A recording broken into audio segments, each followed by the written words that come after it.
एक बहुत ही अद्भुत और सुंदर नगरी थी जिसका नाम था सोमनगर। ये रियासत वैसे तो बहुत सुंदर थी, पर यहाँ का राजघराना शापित था। यहाँ जो भी राजगद्दी पर बैठता था, कुछ ही दिन में मृत्यु को प्राप्त हो जाता, क्योंकि यहाँ राजा का चुनाव एक बहुत ही अजीब और डरावने तरीके से होता था। जो उस परीक्षा पर खरा नहीं उतरता, वह नाश को प्राप्त हो जाता था। यह रियासत अभी भी अपने राजा को तरस रही थी। सबकी उम्मीद थी राजकुमार अर्जुन पर टिकी। देखना है अब वह भी सफल होते हैं या नहीं। प्रणाम माता जी। आपने हमें याद किया। जी माता जी, कहिए। हाँ युवराज, हमने आपको बुलवाया है क्योंकि हम आपसे एक जरूरी बात करना चाहते हैं। आप तो जानते ही हैं, आपके पिता इस रियासत के महाराज अब जीवित नहीं हैं। जैसे तैसे इस राज्य का कार्यभार अब तक चल रहा है, पर अब आप इस लायक हो चुके हैं कि आपको राजा बना दिया जाए। 2 दिन बाद हम आपका राज्य अभिषेक करने का सोच रहे हैं। माता जी, आप जैसा ठीक समझे। मुझे आपके किसी फैसले से ऐतराज कभी नहीं होगा। पर राजकुमार, आपके अभिषेक से पहले आपको एक परीक्षा देनी होगी। जब भी इस रियासत का राजा चुना जाता है तो उसे एक रात तहखाने की कालकोठरी में बितानी होती है। इस परीक्षा को उत्तीर्ण करने वाला ही राजा बन सकता है। तो क्या तुम तैयार हो? जी माता जी, मैं हर परीक्षा के लिए तैयार हूं। आप चिंता न करें। आप मुझे यह बताएं, मुझे इस परीक्षा के लिए कब जाना है। मैं जरूर इसे उत्तीर्ण करूंगा। आप बस मुझे आज्ञा दीजिए। युवराज, तुम्हें आज रात ही कालकोठरी जाना है। वहां खतरा भी हो सकता है, तुम्हें सतर्क रहना होगा। इससे ज्यादा मैं और कुछ नहीं बता पाऊंगी। विजयी भव। मेरा आशीर्वाद तुम्हारे साथ है। जाओ, तैयारी करो। जी माता जी, जैसा आप कहें। प्रणाम। महारानी से बात करने के बाद राजकुमार अपने कक्ष में चले जाते हैं। राजकुमार सोच रहे थे कि किस तरह की परीक्षा हो सकती है, और वह बेसब्री से रात के इंतजार करने लगते हैं। रात होते ही राजकुमार को तहखाने के द्वार पर पहुंचा दिया जाता है। तहखाना पूरी तरह से अंधकार में डूबा हुआ था। दिए की हल्की सी रोशनी कहीं कहीं दिखाई दे रही थी। एक अजीब ठंडक और महक चारों ओर फैली हुई थी। दूर कहीं एक अजीब गुर्राहट सुनाई दे रही थी। राजकुमार उस आवाज की तरफ चलने लगे। जैसे जैसे आगे जाते आवाज और तेज होने लगी। अरे, यहां तो काफी अंधेरा है और ये गुर्राहट कैसी सुनाई दे रही है। किसी जानवर की आवाज तो नहीं लग रही। चलो देखते हैं।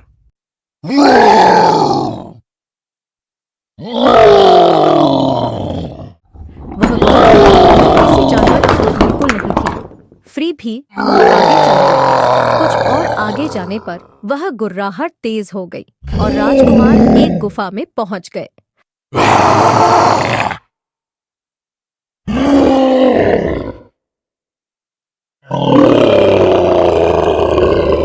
राजकुमार, मैं तुम्हारी मदद के लिए आया हूं। ये ऐसे नहीं मरेगा, इसके सर पर वार करो। यह तभी खत्म होगा। अरे, ये तो काफी सख्त जान है। चलो, जैसा बाबा ने कहा, इसके सर पर वार करना होगा।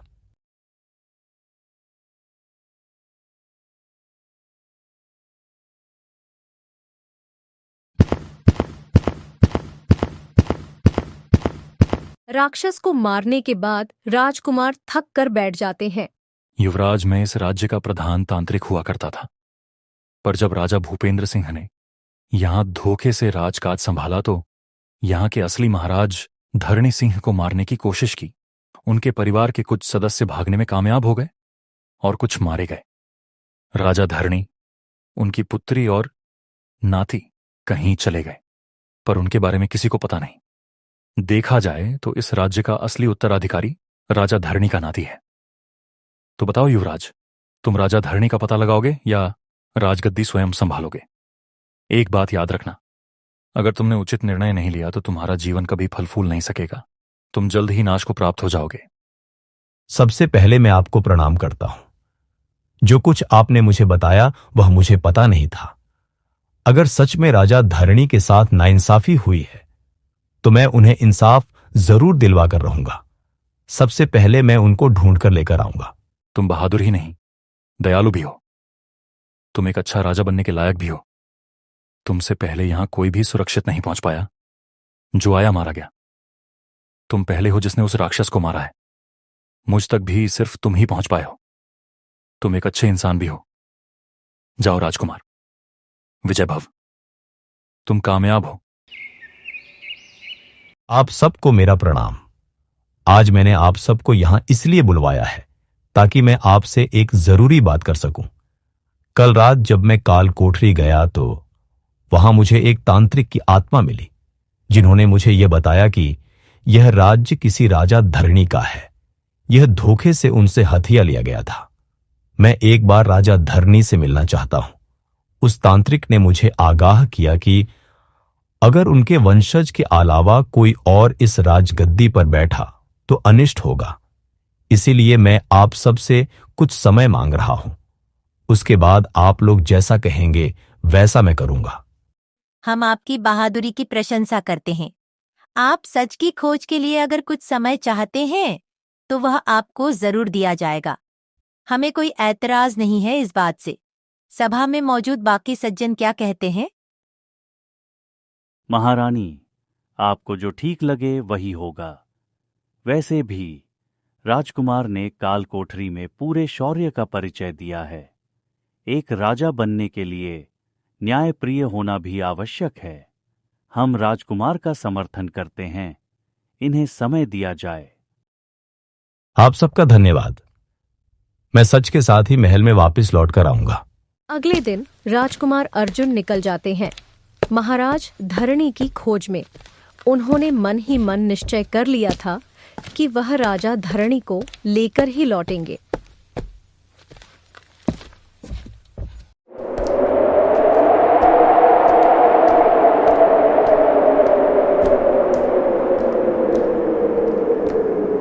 बहुत ज्यादा आंधी तूफान है।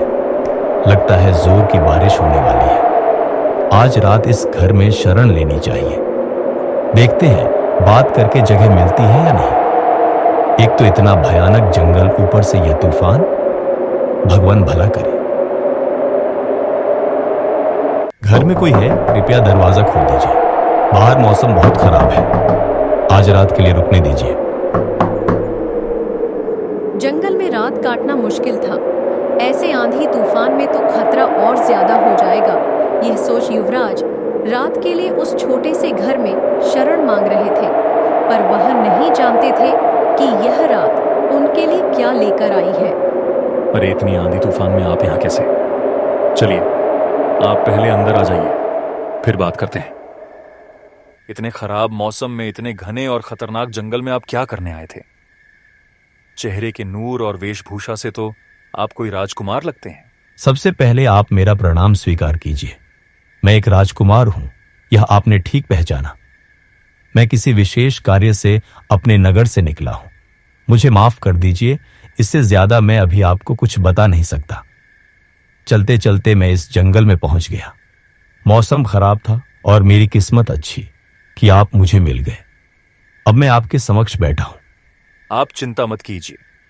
मैं इस बात को भली भांति समझ सकता हूं कि राजघराने के कई कार्य गुप्त रखने होते हैं, पर मैं आपको एक जरूरी बात बताना चाहता हूं। यह जंगल घना ही नहीं, बहुत खतरनाक भी है। यहां कई तरह की शक्तियां वास करती हैं। यदि रात में सोते हुए आपको किसी तरह की भी आवाज सुनाई दे तो उसे अनसुना करने में ही भलाई है। रात में घर से बाहर किसी हाल में न जाएं। यह जंगल मायावी है, ध्यान रखिए। अब आप सो जाएं। मैं साथ के कमरे में हूं। कोई जरूरत हो तो मुझे आवाज लगा लें। ऐसा कहकर वह आदमी दूसरे कमरे में जाकर सो जाता है। राजकुमार लेट जाते हैं, पर उनकी आंखों में नींद नहीं है। वह राजा धरणी के बारे में सोचते रहते हैं। तभी उनको किसी की दर्द में कराहने की आवाज सुनाई देती है, जैसे कोई उनको मदद के लिए बुला रहा हो।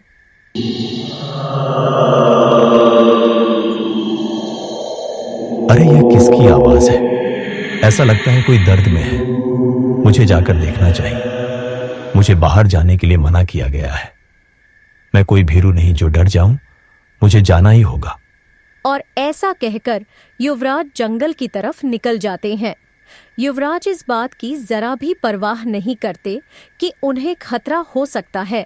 अरे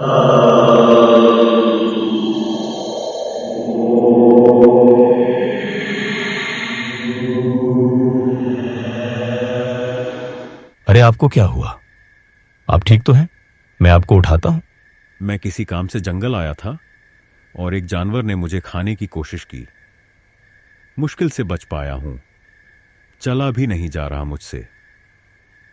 आप बहादुर लग रहे हैं। यहां कोई किसी की मदद के लिए नहीं आता। यह जंगल भयानक है। चिंता मत करिए, मैं आपको घर ले चलता हूं, या आप चाहें तो आपके घर भी। बताइए कहां जाना है आपको? मैं एक राजकुमार हूं, आप मुझ पर भरोसा कर सकते हैं। कुछ दूर ही एक नदी है, आप वहां पहुंचा दें मुझे। सुबह मैं वहीं से घर चला जाऊंगा। मैं चलने की कोशिश करता हूं। राजकुमार उस आदमी को लेकर चल देते हैं। उन्हें जरा भी अंदाजा नहीं है कि वह किस खतरे की तरफ जा रहे हैं। यह जगह ठीक लग रही है, आप यहां बैठ सकते हैं। जल्दी ही सुबह हो जाएगी, तब तक आराम कर लीजिए। सही कहा राजकुमार, आज मैं तुम्हारा खून पीकर आराम से रहूंगा, हमेशा के लिए।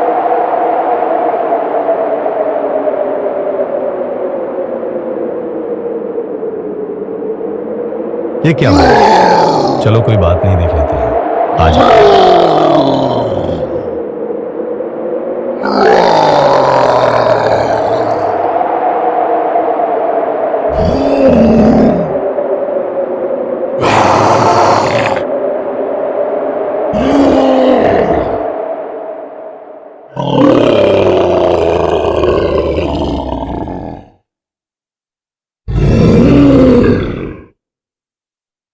देखते ही देखते वह आदमी एक राक्षस में बदल जाता है, एक और भयानक और खूंखार दानव। दोनों में काफी देर तक मुकाबला होता है।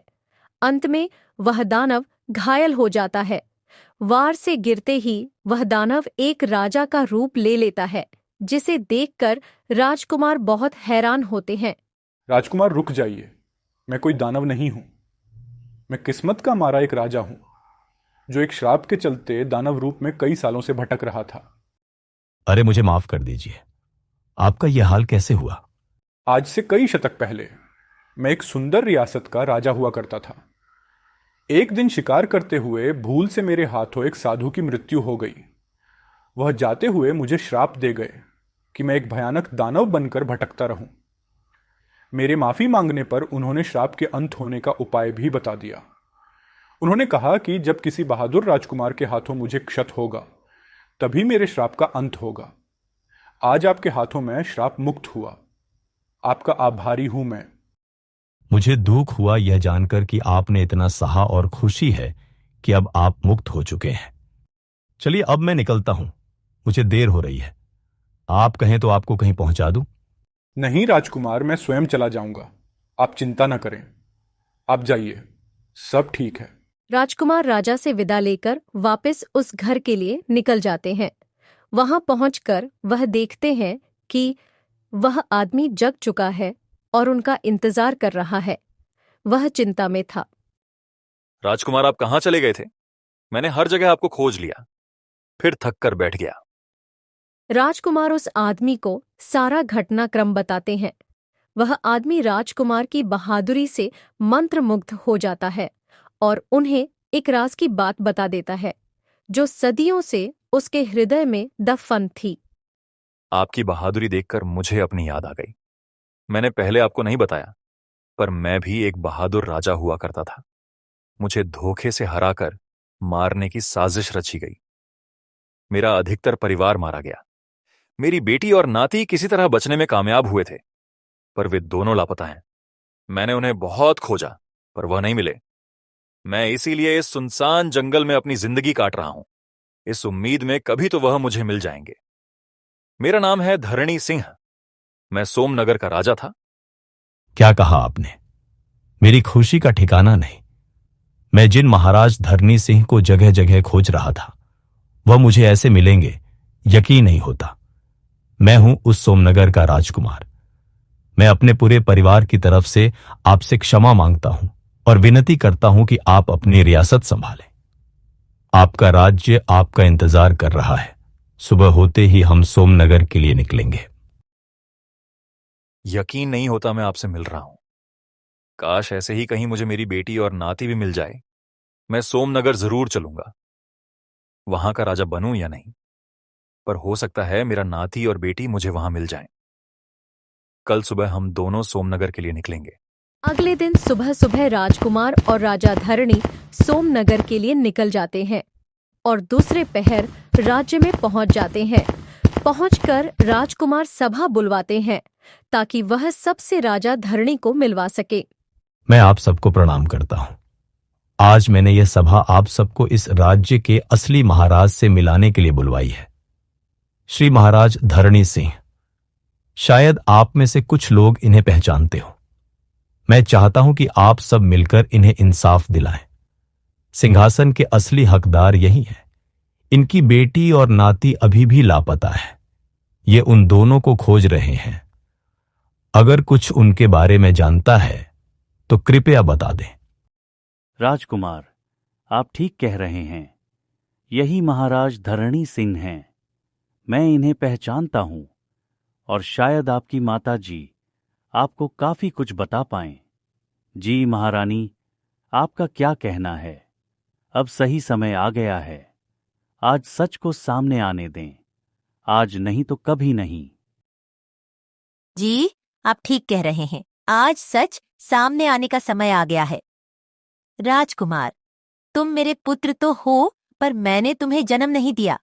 उस दिन जब महल में राजा धरणी के खिलाफ युद्ध चल रहा था, तो इनकी बेटी बचकर भागने की कोशिश कर रही थी। उनके साथ उनका छोटा सा बेटा भी था। इनकी बेटी को काफी क्षत हुआ था और वह किसी तरह चंद सांसें रोककर बैठी थी ताकि अपने पुत्र को किसी जिम्मेदार को सौंप सके। तभी मैं उनके सामने आई और वह बच्चा उन्होंने मुझे थमा दिया और मुझसे वचन लिया कि मैं उस बच्चे की परवरिश करूं। राजकुमार, तुम ही वह बालक हो। तुम ही महाराज धरणी के नाती हो और इस राज्य के असली उत्तराधिकारी भी। महारानी, आपका बहुत धन्यवाद। आपने मुझे मेरे नाती से आज मिलवा दिया। आओ पुत्र, गले लग जाओ, कलेजे को ठंडक मिल जाए। फिर क्या था, राजा धरणी को उनका नाती मिल गया और सोमनगर को अपना उत्तराधिकारी। सब खुशी खुशी रहने लगे। राज्य में नए राजा के शासन से तरक्की होने लगी। दूर दूर तक सोमनगर के चर्चे होने लगे।